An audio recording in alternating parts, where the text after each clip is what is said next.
میرے محترم سامعین، آج دے ذکر خیر واسطے میں جناب دے سامنے سورہ مبارکہ نساء دی ایک آیت تا پہلا حصہ پڑھن دا شرف حاصل کرتے ہیں۔ ارشاد رب العزت ہے ان اللہ یامرکم، اس میں کوئی شک نہیں کہ اللہ تمہیں حکم دیتا ہے، اس میں کوئی شک نہیں، اللہ تمہیں امر کرتا ہے، اللہ تمہیں حکم دیتا ہے۔ میرے محترم سامعین، اللہ حکم کرتا ہے، زبردستی نہیں کرتا۔ اللہ بندیاں تے اپنا امر ظاہر کرتا ہے، اللہ بندیاں نو حکم ضرور کرتا ہے لیکن زبردستی منواندا نہیں۔ لا اکراہ فی الدین، اللہ دین میں زبردستی نہیں کرتا، حکم ضرور دیندا ہے۔ اگر کوئی حکم دی عدولی کرتا ہے، حکم نہیں منتا، اللہ دے تے ناراض ہوندا ہے، وہ پوچھے گا بھی ضرور، لیکن زبردستی کسی نے حکم منواندا نہیں، کیونکہ زبردستی منوان تے بھی وہ قادر ہے۔ اگر زبردستی اللہ منوانا چاہے تو منوا سکتا ہے۔ یہ ممکن ہی نہیں کہ اللہ کسی تے زبردستی کرے اور بندہ برداشت کر جائے، ممکن ہی۔ لیکن اللہ فرماتا ہے کہ ہم حکم دیتے ہیں، جیسے ہم سجدہ کرنے کا حکم دیتے ہیں، زبردستی نہیں کرواتے، حکم دے کے ہم دیکھتے ہیں کہ ہمیں سجدے کے قابل کون سمجھے۔ خالق میرے محترم سامعین بہت زیادہ حکم دیتے ہیں، کسی بڑے بندے مانتے ہیں، کسی بڑے نہیں مانتے۔ اللہ دے احکامات وچوں ایک حکم ہے جی آج میں بحث تھوڑی جی کرنا، یہ اللہ دا باقاعدہ حکم سن۔ خالق فرماندا ہے ان اللہ یامرکم، اللہ تمہیں امر کرتا ہے، اللہ تمہیں حکم دیتا ہے، کیا؟ ان تؤدوا الامانات الی اہلھا، امانتیں ان کے پاس رکھو جو امانتوں کے اہل ہیں۔ بہت شکریہ۔ امانتیں ایسے لوگوں کے پاس رکھو جو امانتوں کے اہل۔ یہ مطلب ہے جتھے ایک امین دی قبلہ ذمہ داری ہے کہ لوگاں دی امانتاں دی حفاظت کرے، امین دی ذمہ داری ہے کہ وہ امانت دی حفاظت کرے، لیکن خالق حکم پہلے امین نو نہیں کر رہا کہ تو امانت دی حفاظت کرنے، پہلے اللہ لوگاں نو کہہ رہا ہے کہ تمہیں اللہ حکم کرتا ہے کہ پہلے یہ دیکھو تو صحیح ہم امانت رکھ کس کے پاس رہے۔ یہ مطلب ہے جتھے امین دی ذمہ داری ہے کہ وہ امانت دی قبلہ حفاظت کرے، اتھے امانت رکھن والے دا بھی تے حق بندا ہے کہ وہ ویکھے کہ میں اپنی امانت کتھے رکھ رہا۔ یہ مطلب ہے رکھنی کتھے ہے، یہ لفظ نہ جی من اہلھا، اس کے پاس امانت رکھو جو امانتوں کا اہل ہے۔ یہ ساڈے جیسے بندے نے، جیسے اسی بندے ہاں ویسی ساڈیاں امانتاں، جس قسم دا بندہ ہوئے گا ویسی وہ دی امانت ہوئے گی۔ ایک بندہ عیسائی ہے، وہ دی امانت وہ دے مطابق ہے، ہندو ہے وہ دی امانت وہ دے مطابق ہے، مسلمان ہے وہ دی امانت وہ دے مطابق ہے، مومن ہے وہ دی امانت وہ دے مطابق ہے، نبی ہے وہ دی امانت وہ دے مطابق ہے۔ یہ مطلب جویں دی کسی دی امانت ہوئے گی اویں دا وہ امین منتخب کرے گا کہ میری امانت دی حفاظت کون کر سکتا ہے۔ میرے محترم سامعین، یہ اللہ جڑا سانو حکم دے رہا ہے کہ امانتاں اتھے رکھو جڑا امانتاں دے اہل ہے، ایک کیسے ممکن ہو سکتا ہے کہ اللہ اپنی امانتاں کسی نااہل دے حوالے کرے؟ بہت شکریہ، بہت شکریہ، ممکن ہی نہیں۔ اللہ پاک اگر سانو شکریہ قبلہ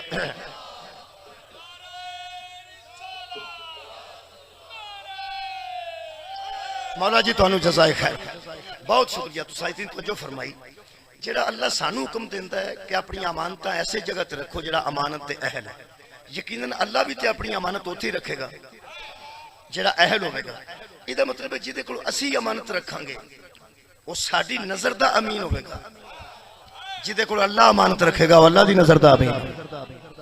میرے محترم سامعین، اللہ پاک نے اپنی امانتاں ایسے لوگوں کو رکھیاں نے جڑے اہل ہیں۔ اچھا، امانت رکھی جاندی ہے جی کسے فکر دی بنیاد تے، اگر فکر کوئی نہ ہوئے تو بندہ امانت رکھ دے۔ کسے کول کوئی چیز رکھی جاندی ہے کسے فکر دی بنیاد تے، بندے نو فکر ہوندی ہے کہ میری ضائع نہ ہو جائے، بس اینی مجلس جائی دی، کسے نو فکر ہوئے کہ میری امانت ضائع نہ ہو جائے، یہ واسطے بندے اولاد منگتے ہیں، یہ واسطے بندے نیک بیٹے منگتے ہیں، یہ واسطے بندے اچھے جانشین منگتے ہیں، یہ واسطے انتظام ہے، پوری دنیا دا انتظام ہے کہ ایک ہیڈ ماسٹر اگر 3 دن چھٹی تے جانا چاہتا ہے تو وہ بھی سکول نو آوارہ چھڑ کے نہیں جاتا، کسے امین دے حوالے کر کے۔ بہت شکریہ۔ اگر کوئی افسر جائے گا، مثلا صدر پاکستان چلا جائے اگر، تے پورے پاکستان نو آوارہ تے نہیں چھڑ کے جائے گا، صدر تو بعد کم از کم سینٹ دا چیئرمین ہوئے گا جڑا صدارت دی کرسی تے ہوئے گا، یا او یعنی جان لگیاں مگر دی فکر، جان لگیاں مگر دی فکر، ہر جان والا پچھے دی فکر کرتا ہے تے امانت نو کسے اہل دے حوالے کر کے جاندا ہے۔ میں نو افسوس لگتا ہے میری پنجابی بھی جنہوں نہیں سمجھ آؤں دی، وہ پتہ نہیں انہوں کی سمجھ آؤں ہے۔ ایک بندہ یقین کرو پنچراں دی دکان ہوئے نا، پنچراں دی دکان تے بندے نے گھر روٹی کھان جانا ہوگی تو وہ بھی دعالیوں بندہ ہے کوئی بندہ ایتھے کھلوے تے میں کروں ہوا ہوں ہے اتھے کی ایک پمپ ہے جدے ہوا بھری جاندی، ایک دابڑی ہے جدے وچوں ٹیسٹ کر دینا، ایک سلوشن دی ڈبی ہے، ککھ بھی نہیں، سامان ویکھ لو، سامان ویکھ لو تے دکان ویکھ لو تے وہ آندا یار میں کھانا کھان جانا سی تو ایتھے یار کھلونا ہے، ذرا کھلونا ہے۔ ایڈا کو دکاندار دکان آوارہ نہیں چھڑدا، محمد ساری امت آوارہ کیسے چھڑدا؟ بہت شکریہ مولا تو انو جزائے خیر، بڑی مہربانی۔ میرے محترم سامعین، ممکن ہی نہیں کہ بے فکری نال پیغمبر دنیا تو چلا جائے۔ او دے واسطے میرا خیال ہے کہ میں ایک دو آیتاں پڑھنا یار، نبی تے صرف اور صرف 40 راتاں واسطے جانا ہوگا نا تے امت آوارہ نہیں چھڑتی۔ میں قرآن دی آیت پڑھ دینا جی، ایک پیغمبر نے 40 دن دے درمیان بکواسی، 30 دن واسطے گئے نے، 10 دن اور بد گئے، 40 دن واسطے حضرت موسیٰ نے جانا سی کوتور تے امت نو آوارہ چھڑ کے نہیں گئے۔ چھوٹا نبی ہے جدے تو بعد نبوت ختم نہیں ہونی، جدے تو بعد نبی بھی ہے نے، نبوت بھی ہے نے۔ حضرت موسیٰ صرف 40 دن واسطے جان تے اے قرآن ہے، خالق کائنات نے فرمایا وَقَالَ مُوسَىٰ لِأَخِيهِ ہارون نخلفنی فی قومی، جاتے وقت حضرت موسیٰ نے کہا ہارون تو میرے بعد میرا خلیفہ ہے، تو میرے بعد میری امت میں خلیفہ ہے۔ دیکھو جی کسے نو کافر کہہ کے مطمئن ہونا اور گل، کسے دے خلاف پراپیگنڈا کرنا اور گل، جی قیامت تک جواب تے کوئی نہیں۔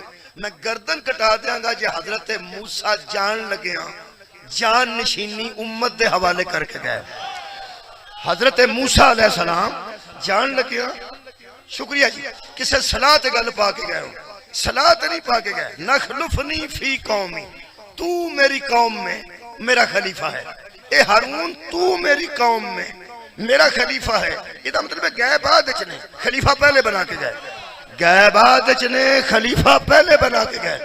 میرے کل جی 4 کتاباں دا سیٹ ہے جی، عربی کتاباں نے مکہ شریف چو میں خریدیاں نے جی، خود 4 دا سیٹ ہے، 4 خلیفیاں دا نام دا، 4 مشہور خلیفے نا جی۔ چوتھی کتاب تے حضرت علی دے نام ہوندی ہے نا جی، جتے 4 بھی خلیفے مننے جان، چوتھا تے حضرت علی پھر بنتے ہی نہیں۔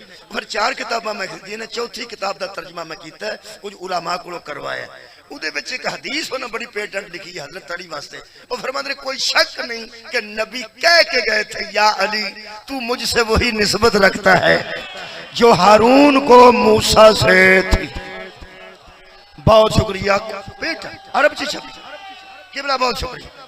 سعودی عرب جڑی کتاب چھپ دی ہے تو سعودی عرب وک دی ہے، وہ دا ساڑھنا تو کوئی تعلق نہیں ہوتا۔ وہ فرماتے ہیں کہ نبی نے فرمایا یا علی تو مجھ سے وہی نسبت رکھتا ہے جو ہارون کو موسیٰ سے تھی، فرق صرف یہ ہے کہ اس کے بعد نبوت تھی، میرے بعد نبی کوئی نہیں، فرق کوئی نہیں۔